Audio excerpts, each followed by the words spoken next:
one thing leads to another. One stage you might speak on might lead to three more opportunities. Somebody sees you, and it's kind of like the thing that makes your imposter syndrome go away is like street cred and results, right? So if you have enough, if you know your stuff well enough, eventually your imposter syndrome kind of goes away. Hey, I'm Armando Leduc, producer, film actor, and owner of Leduc Entertainment. I've chosen a life off the beaten path and wanted to find others that are doing the same. Spaghetti on the Wall is a show based on all of the years that I've thrown spaghetti on the wall and nurtured what stuck. We will share fun stories, ideas, tips, tricks, and more. Welcome to Spaghetti on the Wall. Good morning, good afternoon, and good evening, depending on when you are listening to this podcast. Spaghetti on the Wall, ladies and gentlemen, back with another one. Jennifer Gore-Cuthbert, what's up? Hey, and you said my name right, so thank you so much. I appreciate it. Look, I appreciate when people say my name right because it gets butchered all the time. Leduc, Ledouche, Ledick, I've heard it all, so don't worry about it. Thank you for being on the show. I follow you on social media. The power of social media, we talk about it often on the show because obviously it's what we do, right? But so I love it when I can meet people that are like doing it well and they're using it to, to enhance their business. So I really want to talk about that. And we can also talk about scaling and mindset and all of that. But like, let's talk about your journey. Well, give us some background because I know you're an ATL personal injury attorney. So give us some background and then we can roll into, Yeah, so my name is Jen and I own Atlanta Personal Injury Law Group, and we are a growing law firm here in the Atlanta metro and Georgia. And probably we've actually been doing social media for all 10 years that we've been in business, but it has evolved rapidly kind of over the last 3 years. And we've gotten much heavier into it where we're putting up a lot more content. And we've developed an in-house marketing team. And, we've been on this kind of fast growth track. And I think, social media has played a role in that because we know people are spending 8 to 10 hours a day on their phone. So it just made sense for us to invest heavily in our branding and our social media. And so when you started out, right, like, did you have this sense of, and people call it imposter syndrome, people call it other things, but did you ever have this like feeling of like, oh, should I be sharing this stuff? And, what were your thoughts on that? So our social media in the beginning started out as like those static posts. Mm-hmm. So I always, I feel like I'm creative and I liked making posts, and posts were even back in the day, 10, 12 years ago, people were not even considering social media as a way to advertise for their law firm. It was kind of like some people had it, but it wasn't like mainstream. Static posts never made me feel uncomfortable. I think what makes people feel uncomfortable and more of an imposter is when you have to get out there on video. The transition from social media as a static post situation to now it's all about video and reels and having your presence where you're on camera. And even a lot of firms in the old days that would shoot TV commercials or videos, you were just basically shooting content like 3 times a year, right? That is very different than what we do today, which is we're putting up a video at least once or twice a day, which means you're talking 300, 400, 500 videos a year at minimum. So you have to have a lot of content, and a lot of it is short form. So it's short content. It has to be able to express some kind of opinion about something in a very short way. You have to capture people's attention in 30 seconds or less. And not to say we don't do some longer videos here or there, but the bread and butter is stories and reels, which are short.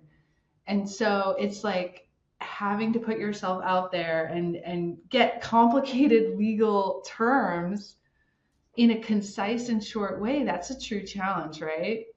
And to make legal entertaining and exciting, which legal is not typically anyone's like interest. Like, what are your interests? Fitness, shopping, like travel, and listening to personal injury videos? No. No. So, it's a challenge. I like a challenge. And when you ask about imposter syndrome, getting on video is something that is a process. In my opinion, for me, it was a process. Um, Alexa in my office, I have to credit her because she was like into TikTok. And at that time, I really wasn't a couple years ago. And she was like, we got to put up videos. And in fact, she started putting up videos and she was doing them. And then she was like, well, you have to do them. And I was like, well, then I'm going to have to like be like dressed up that day. I'm going to have to like, and there was like in the beginning, when you see people first get on video, they're very like, it's hard, in the beginning. And at that point, I'd already been a lawyer for a while. So, imposter syndrome in the video creation, I think it's just something you have to get really comfortable being on camera. Um, I did feel like an imposter when I started my law firm at 28 years old. And, the law industry is kind of old school in the sense that there's this message that you have to be doing law for a very long time to be credible. That narrative was very hard for me when I was 28. So I think you really have two different things. You'll have very smart lawyers who are still very uncomfortable on camera. And then, just the whole idea of starting your law firm as a young lawyer, that's a whole nother set of issues. And so you use, and we've had the conversation that you've been able to leverage social media to grow the business. Can you tell me a little bit about like what do you mean by that and how did that work? Okay, so we know that most people that are in your local network, your neighbors, let's say the 200 people that are in your close proximity, the people that the parents of kids that go to school with your kids, your neighbors, your coworkers, or like people that live in a similar area, go to the gym with you. You have this network. We know that for most people, their network does not actually know what they do. Like, you think your neighbor knows what you do. I promise you they don't. They might be like, yeah, he works in IT. Like, but they really don't know what makes a good referral to you. Like, you can test this. Go to your next like neighborhood function or your family gathering and just say like, in detail, describe what I do and who would be a good referral for me. I'm telling you, if people are distracted, they're living in their own world. Most people don't know what you do in your close local network. So social media, because these people are following you, they're connected with you, you have this opportunity to hit them with the message hundreds of times and ingrain in them what you do. And, I hate to say it, but someone might have to hear like 20 times what you do to actually get a grip on what you do. And I'm still saying, people still will call me and say, do you do family law? And I'm like, no, like we put out 360 videos and people still don't know what you do. That's wild. Has that not been your experience? 100%. Yeah. Like the book, The Ultimate Sales Machine by Chet Holmes talks about it takes 17 touches for a prospect to become a client. So yeah, 100%. Like and this is a really easy way to get in front of people. It's almost like the new billboard because people are not looking at the billboards when they're at the stoplight. They're looking at their phone, You're preaching to the preacher is what I like to say.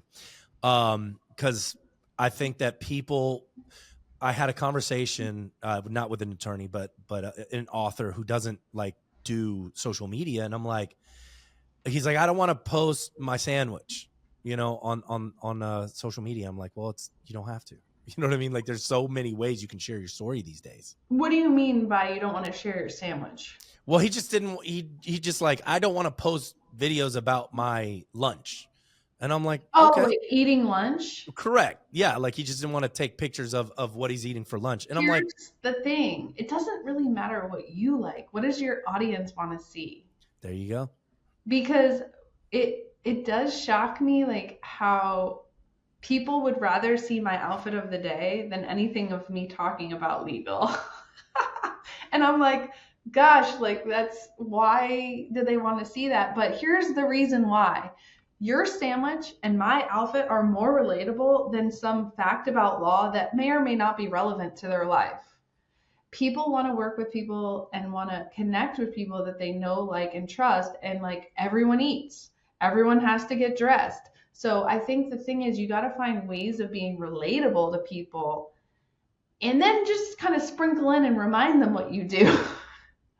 Because they I agree. might not have a need for it today, but you can connect with them on other topics. And I think that's the real takeaway in social media is to get away from doing just one type of content. Like you got to do some fun things. You got to do some things.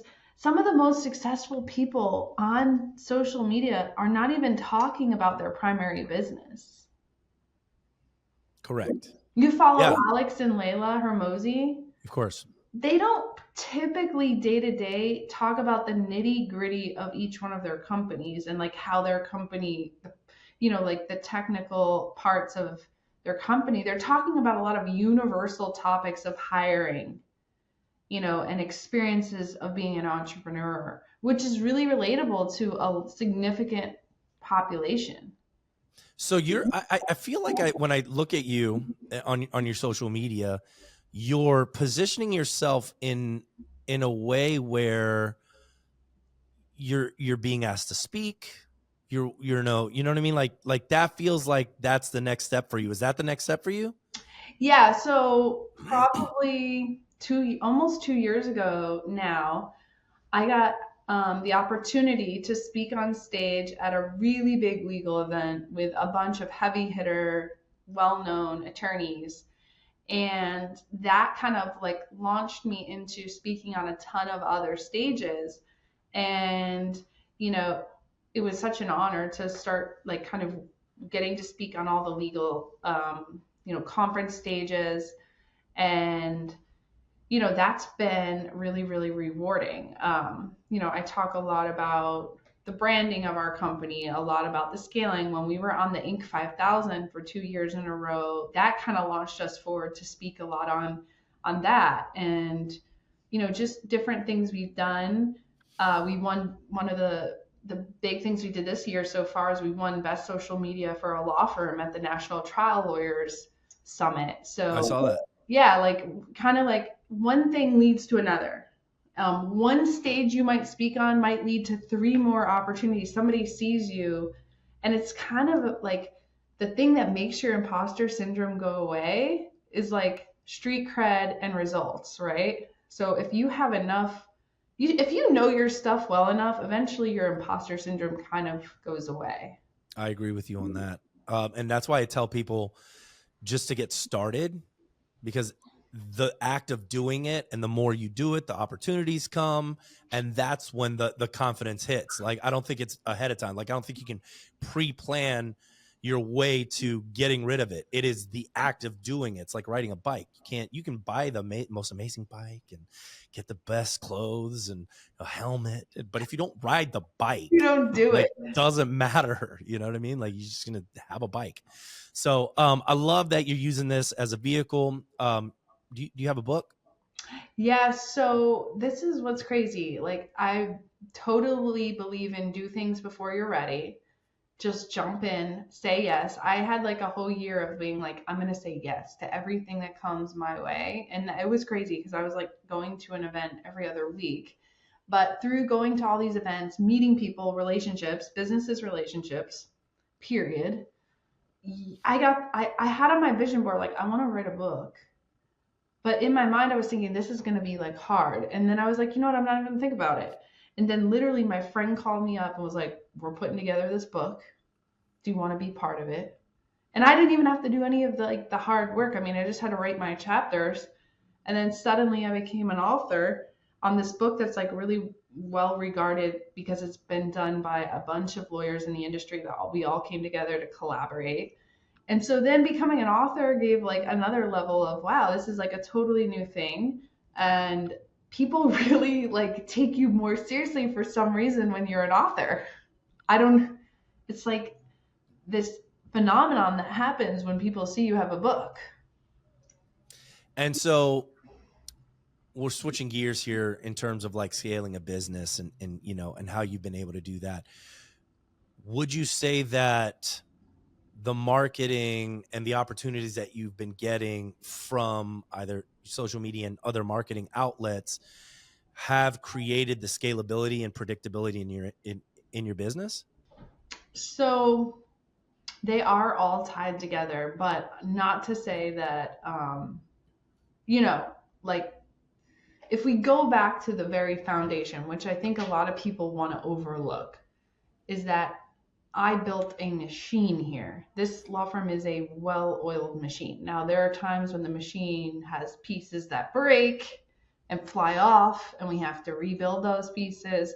But I'm an operator at the heart of hearts. Like I spent 5 to 7 years literally going to conference after conference, going to workshop after workshop, building policies and procedures, building systems, building hiring systems, building marketing systems. Like everything in this firm is a machine, and there's a lot of automation to it. There's a lot of like thought that goes into it. And so you have to build that base foundation for a business to run well. And it's still going to have kinks. So, your marketing should be a machine that runs. And we have a variety of channels, one of them being social media, and they all have targets and they all need to produce a certain amount and they all are analyzed. And our whole firm is run off of data. And so I don't want people to think like, you just do social media and everything kind of just works. Like that's up here layer. Sure. Underneath the machine, my dream was always, I want to build a marketing machine that when I want more leads, I can turn the dial up. And when I want to scale back, let's say we're short staff, I want to scale the dial down. I have built that, but that took years of calibrating and building, and part of all of our marketing is all the relationships we have with all the different vendors that help support our marketing, building out all the data. It's been a whole process to get to that point. But, if you show up to every conference and you meet everybody who can help get you leads, there's all kinds of different vendors out there, and you meet the people and you have conversations, you start to get a handle on what channels you should be investing in, and you can try things out and you can test things, and the branding is all to pump referrals. It's all to pump clients to come back to the firm. But you still want to do pay per click. You still want to do SEO. There's a lot of things you still want to do. You still want to do a newsletter. You don't just think social media is going to just do it all, So your position on branding is that it is more for referral based business and keeping top of mind with your current clients and past clients. And we also retarget. So all of our social media is retargeted through Facebook and Instagram to anyone who comes to our website. So like once you come to our website, you're now going to be chased by us on social media. So there's a lot of things you can do, but those are all systems and things we built. But I would say the thing that people underappreciate about social media is it's not just getting leads, new leads, hiring and recruiting. Social media plays a huge factor in our hiring and recruiting. Like people know us, and they know what we're about because they've watched a lot of videos on us. Old clients coming back into the mix. I see all your videos, retargeting people. I also think, our social media presence has absolutely brought us opportunities that would have never happened had we not. Like, we've met people through our social media that have changed the course of our firm, you know. Tell me, give me a story. Um, like, I can't tell you, I go places, I swear to God, I go to conferences and people walked up to me and they're like, I've been following you on social media for so long. I've been meaning to connect you with this person, and I'm like, they feel like they know me. I don't know them at all, and it's just like, oh wow, they just introduced me to somebody that is a huge opportunity for me. I mean, I've been offered the craziest opportunities from our social media, like just business opportunities. I've had people come up to me and ask me to start coaching them. I started coaching a bunch of PI firms like a year ago. Um, that was a lot of through people seeing, what we were doing on social media and just talking a lot about business. And so it's crazy. And I really, really believe in the power of, like, you're like a lighthouse and people see you and then you attract all these opportunities to you. So if somebody's starting out, they have a personal injury firm, they're not doing social media, how are you advising them to like get started in this arena? So I'm advising you, and I advised this just last week to somebody I was coaching. It's like, we're just going to start. We're just going to get up there. We're just going to start talking. We're not going to judge it. And we're just going to start putting out maybe stories. I think people should go on Upwork and hire a videographer who can edit their videos. I mean, you can get a contract employee. You can film stuff on your own phone if you really want to start there. Have somebody in your office just shoot a couple videos and then just put it up, and like it will get better as time goes on. Like, I'm horrified of my old videos.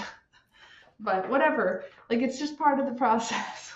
Yeah, I think people get too caught up with those first few videos, and then they just don't keep going, for one reason or another. I also think there's like a deeper side to this that I've been talking about lately, which is like, you got to be comfortable in your own skin to be on camera a lot. I agree with you. And like, that's the thing people don't want to talk about. Yeah, I think it's that imposter syndrome, right? Like it's that like, oh, fucking, I don't know how to, and not necessarily like I'm not knowledgeable to share, my knowledge with you guys. It's just that idea, right? Like not being comfortable and being authentic enough and like living unapologetically so that they can be okay with getting on camera.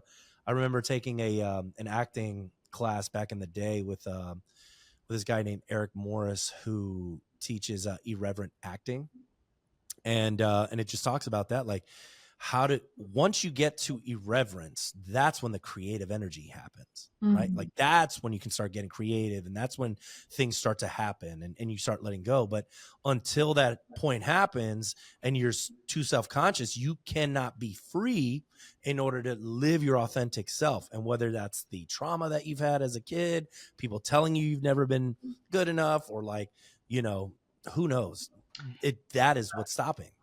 Yeah.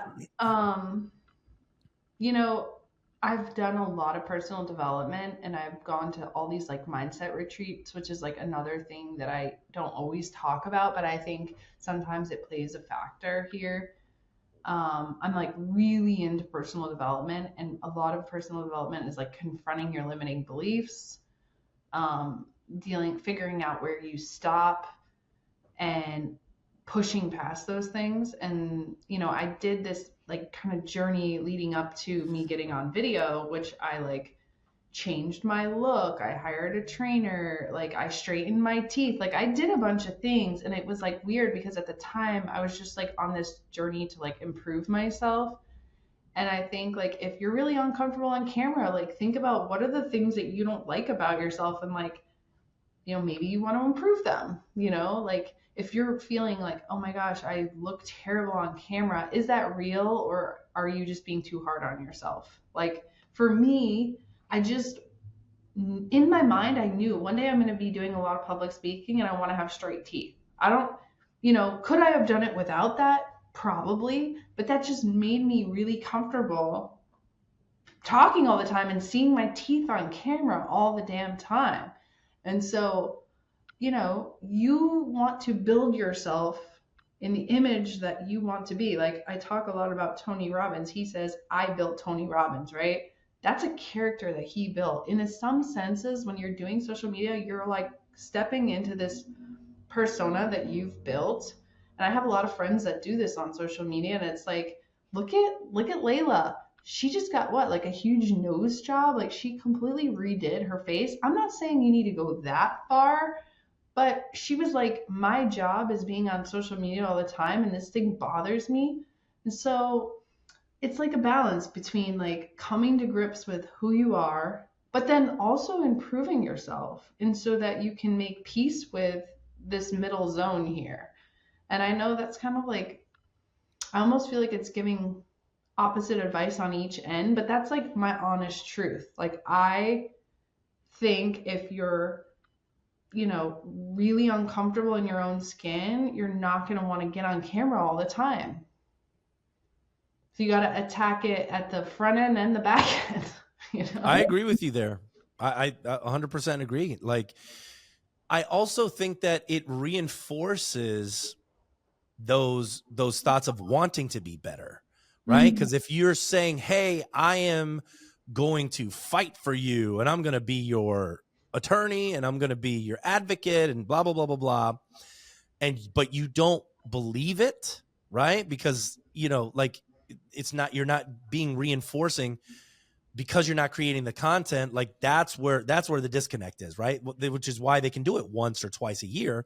But like, if you're doing constant content on a regular basis, it's going to reinforce what you're saying, Yeah. right? And then that in turn will also create this need to like, yeah, I want to be better, right? Not just for myself, but I want to be better for my clients and how I'm appearing, my brand and everything out there. So I think that is also just a beautiful side effect of creating content. I think also people are just not used to seeing themselves on video. I've said this before, but like, you ever hear your voice on like a recording and you're like, oh, you hear someone say like, I can't believe I sound like that. I'm like, no, no, no, you really do sound like that. And so I know for you, you hear yourself all the time on video. I hear Right. myself all the time. Like I just know what I sound like now. And there's like a coming to terms with that. Like people are actually disassociated from the way they look and they sound. And then when they see it, it's so shocking. Yeah. But for us, like I'm on camera so often that I'm just like, it is what it is. I know what I look like on camera. Like You're irreverent. it is what it is. And here's the thing, like when you do get to that point, like you're where you're at, right? Like it's just, you're sharing your truth, you're being honest, you're being authentic, and that is what people want. That is what they can tell if something's not right, if you're not being authentic, because they can feel it being off. They can't really put their finger on it. They'll be like, some about this video doesn't feel right. It's probably because you're putting it on, I right? do feel though a lot of times that I wish I could share more on social media, and I do feel like I've gotten to a place where I'm comfortable enough on camera where I can just be myself and I get it. But there's so many things I would love to share on social media that I just feel like would be inappropriate. Like I would love to share my experience of like having to fire someone and how emotionally draining that can be. But like it's just not an appropriate thing for the confidentiality of someone who's working for me. And I Sure. think in a sense it gives an unfair picture to what's really going on here because we always have to always share like the wins and the highlights.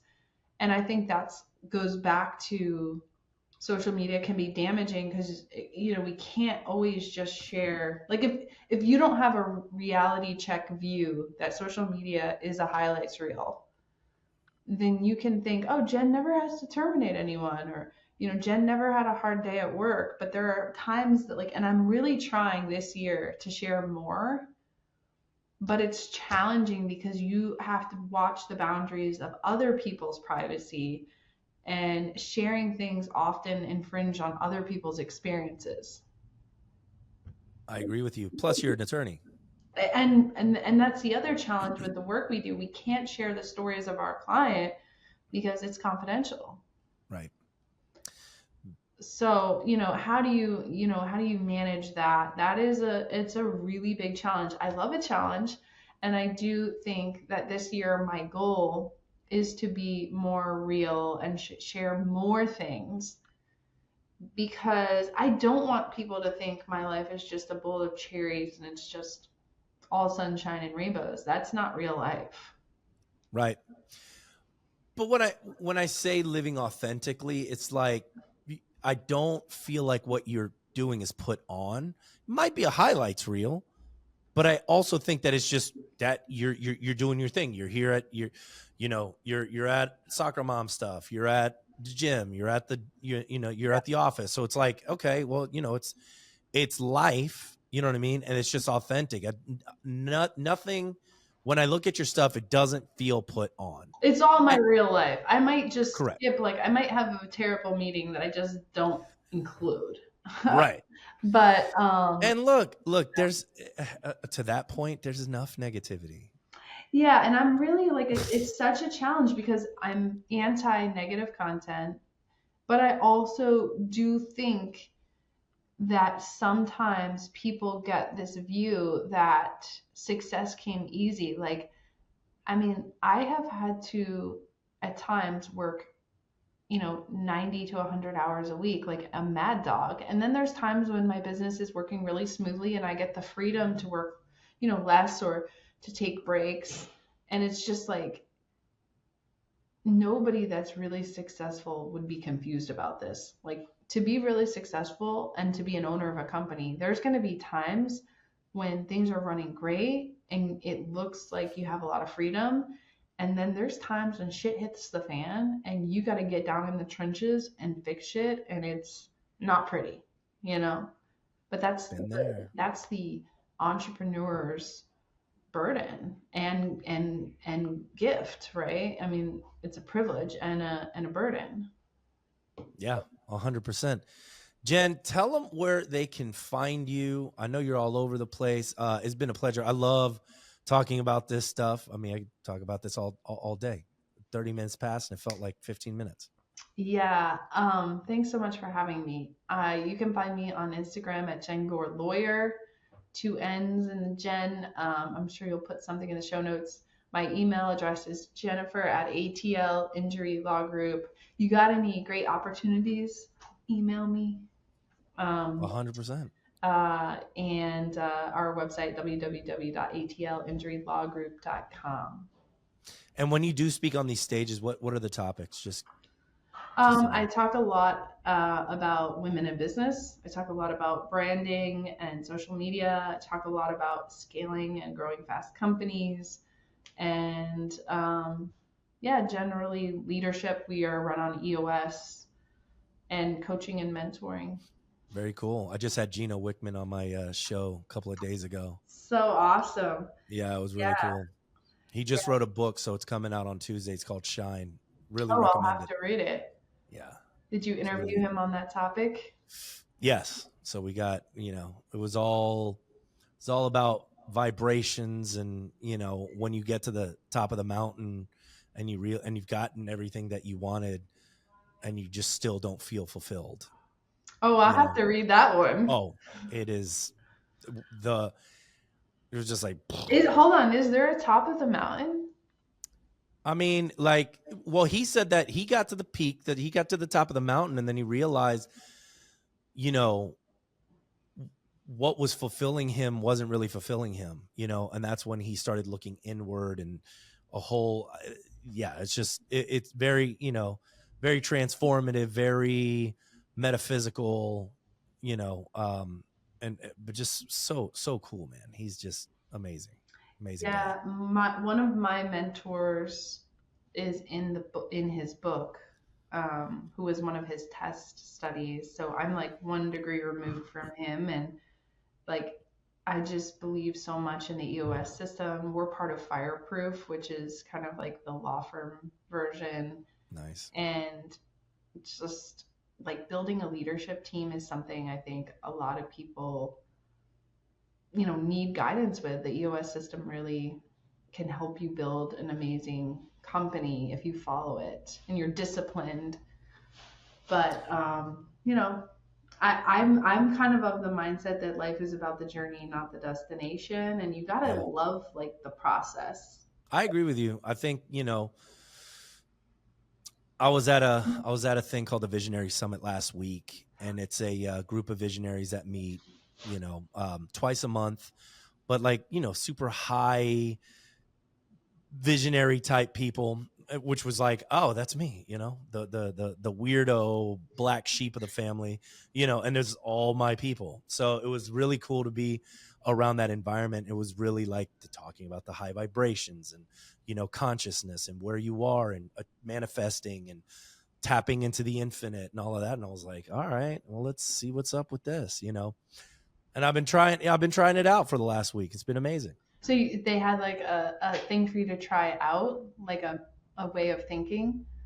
So Lisa Young, you can look her up.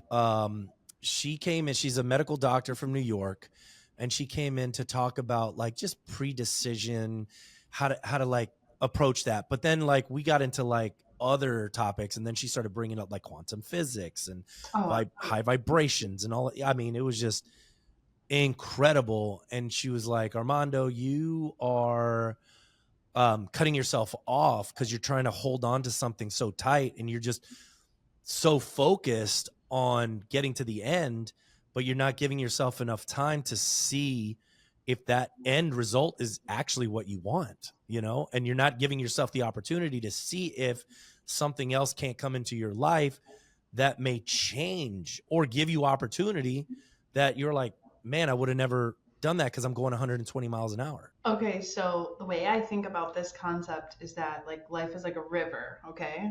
And like it's a winding river, right? And so like you can't see to the next curve.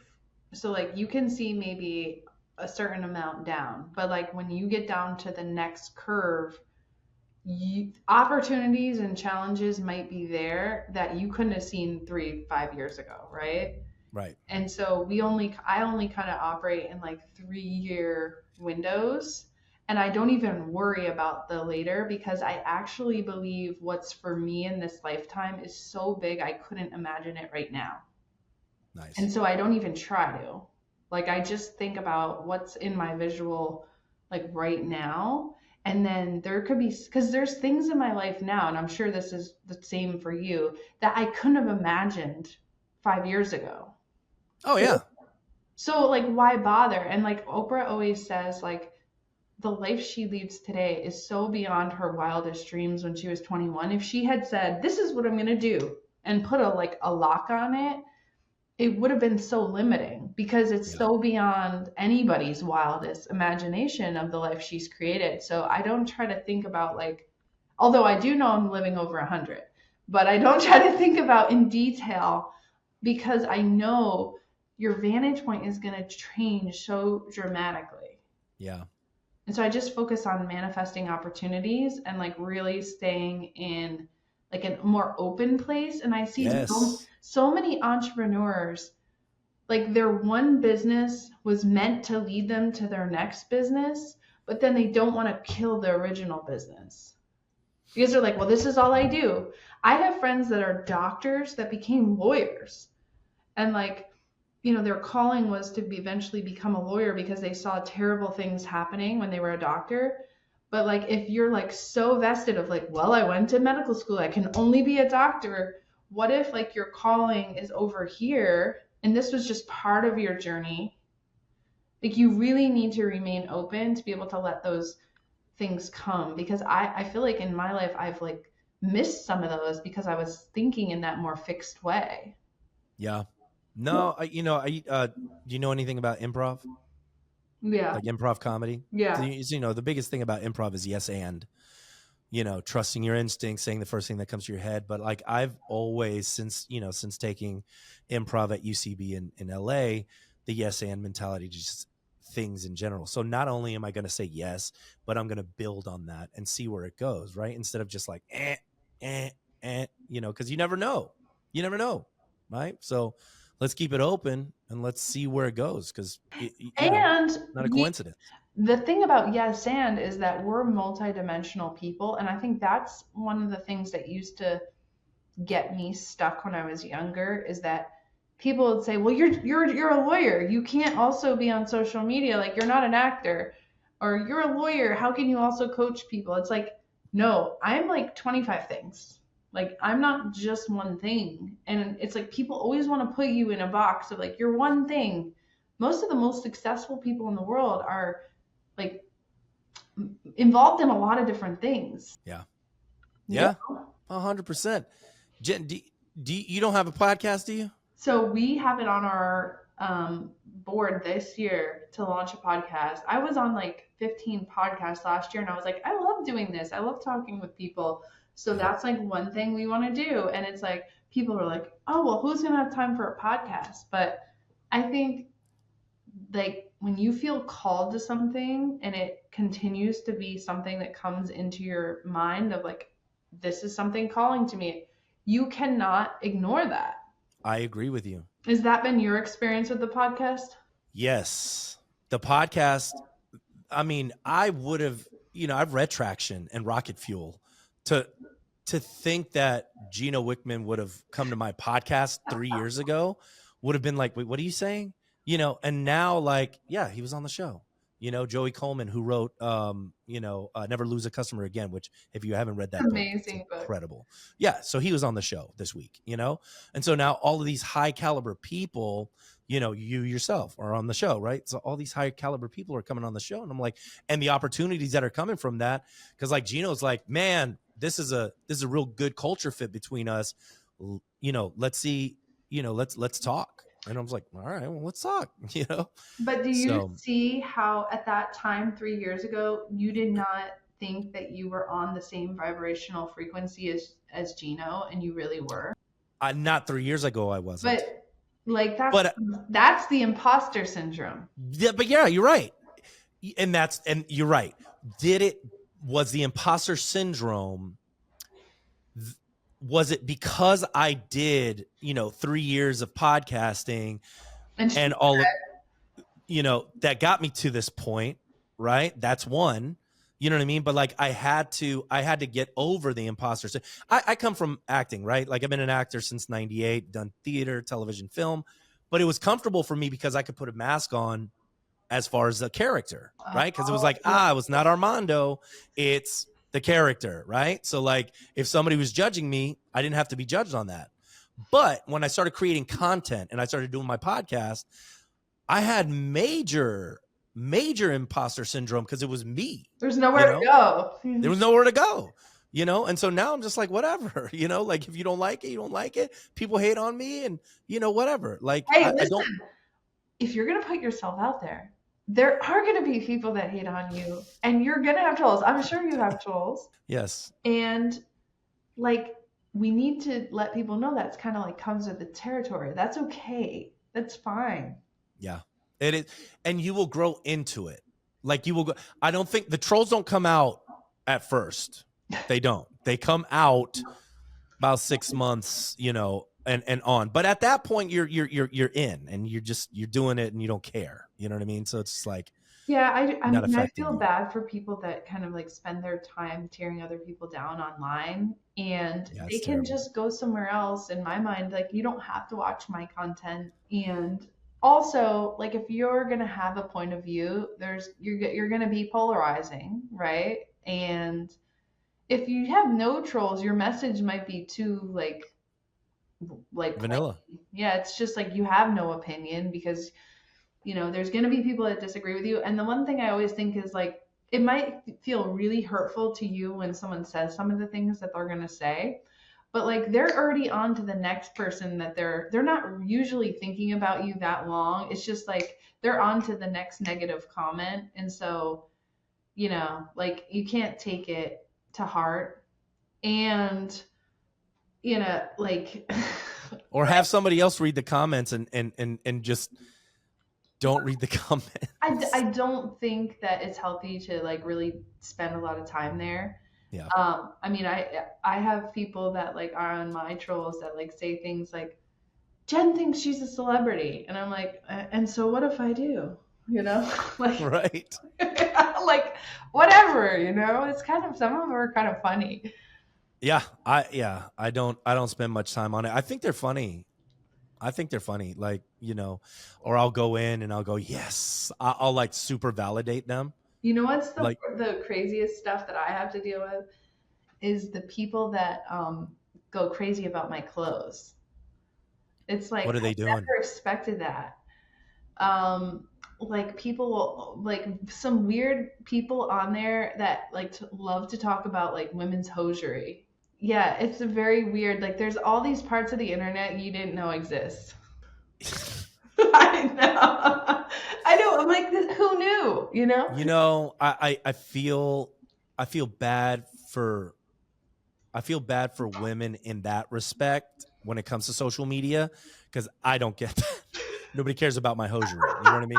Nobody cares about my socks. So I don't really worry. I don't have to worry about that. Right. Yes. But like, but you guys are, I'm sure the DMs can get super effing weird. Creepy is a key I'm word. sure. But you know what? Like there is a lot of power women have also.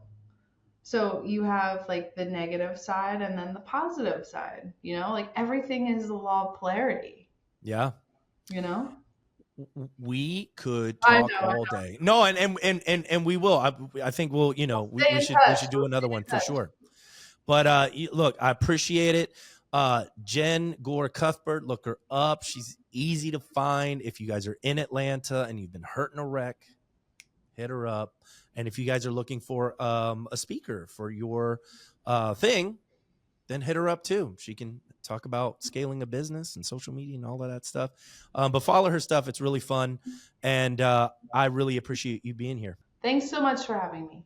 And that was Spaghetti on the Wall, ladies and gentlemen, brought to you by LeDuc Entertainment for all of your social media marketing needs, video, podcasting. We got you. And you can watch Spaghetti on the Wall anywhere where you can watch Spaghetti on the Wall. You're probably listening to it right now. So keep listening, and we'll see y'all next week.